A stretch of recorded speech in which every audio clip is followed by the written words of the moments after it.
Oh, hey there, my fellow scientists. I'm Mackenzie, an environmental educator with the City of Oak Ridge Stormwater, and today I'm hanging out here at Paw Ridge Park enjoying a nice cold bottle of water, but I've been having a weird question go in and out of my mind. Where does the water come from within my water bottle?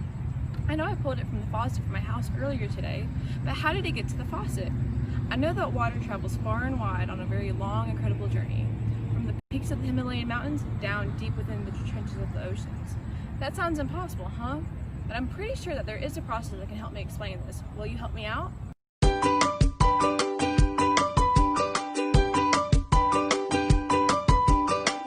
So what is this process I'm talking of? The process is called the water cycle.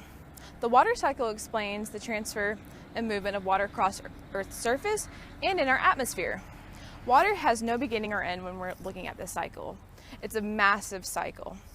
So, how does the water cycle begin? Like most things that are natural and biological, it begins with the sun. The sun heats up everything on the Earth's surface and transfers water within its states of matter. So, let's review our states of matter. States of matter include liquid, solids, and gases.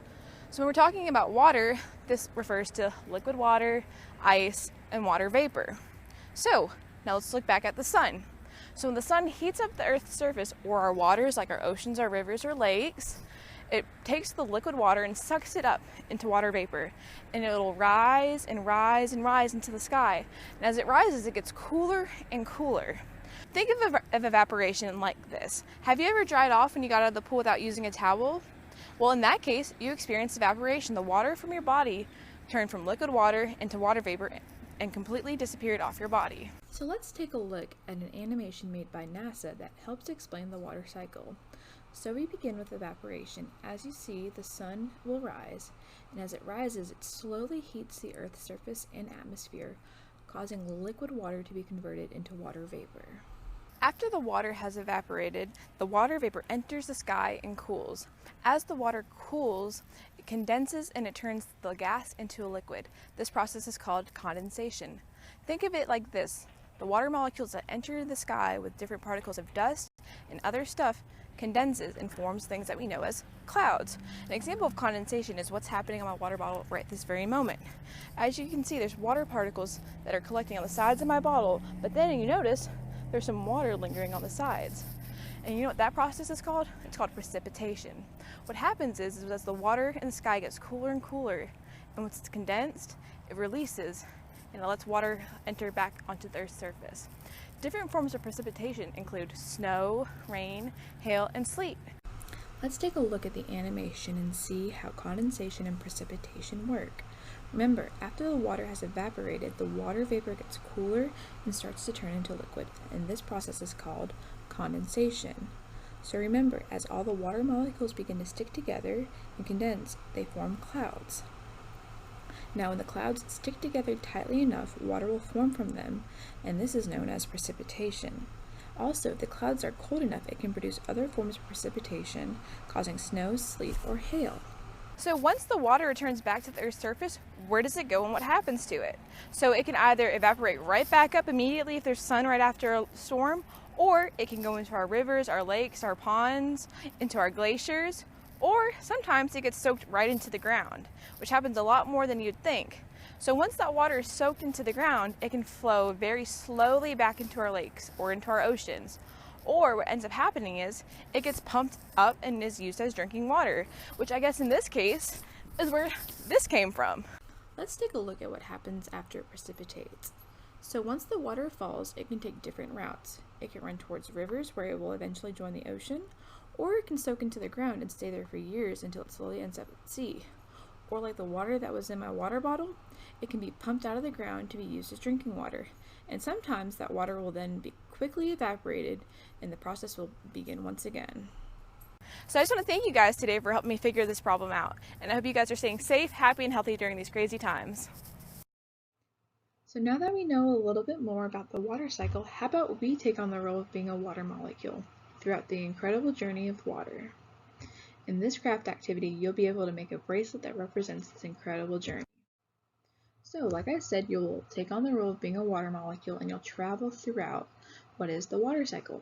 and be sure to describe the movement of water within it and identify the states of water as you move throughout it. So let's take a look at some of the stations and some of the places that you will visit along the way. Let's start with the clouds. We know that water is converted to the clouds through the process of evaporation. Evaporation occurs when liquid is converted into a gas. And once that happens and the water molecules are condensed into the sky and it's getting nice and cool, that process is condensation. And that is when water vapor is converted into a liquid. And once it's converted into a liquid, it undergoes precipitation and it rains. So in this case, it rains on these little plants. These little plants will intake the water and use it to reproduce cells. But it seems that a little guy wants a little snack, and it's Mr. Raccoon. So what he does is that he'll take a little bite of the leaf and he'll intake the water that was within the plant. But I think he needs to go to the bathroom. So he uses the bathroom on the soil, and the soil absorbs the water that he released. And that water will slowly run off into our lake, or in this case, our river that is flowing into our lake, and it ends up maybe staying there. However, that water can then be evaporated back up into the clouds and undergo the cycle all over again. Now I have a little quick video for you guys to watch of me doing this activity myself, and this way can kind of help you along the way on what you need to be doing. Hope you enjoy!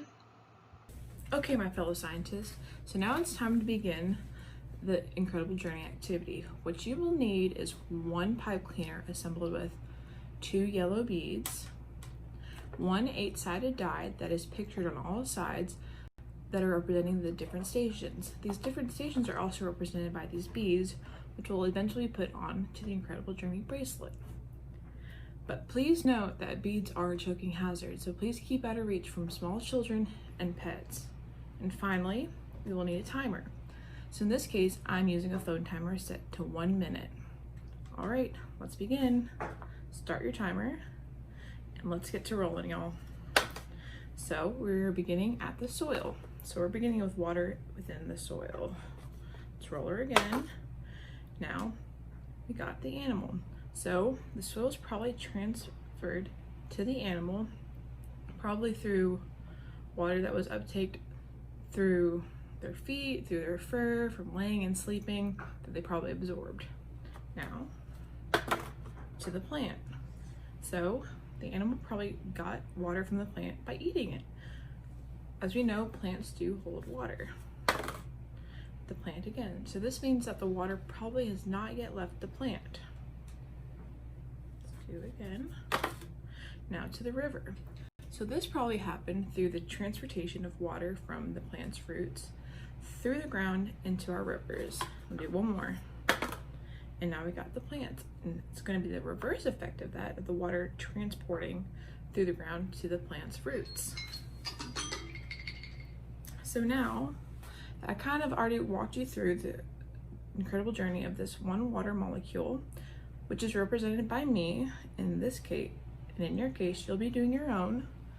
We went from the soil to an animal to the plants, stayed in the plants, then went to the river, and returned back to the plant. So this is my Incredible Journey bracelet.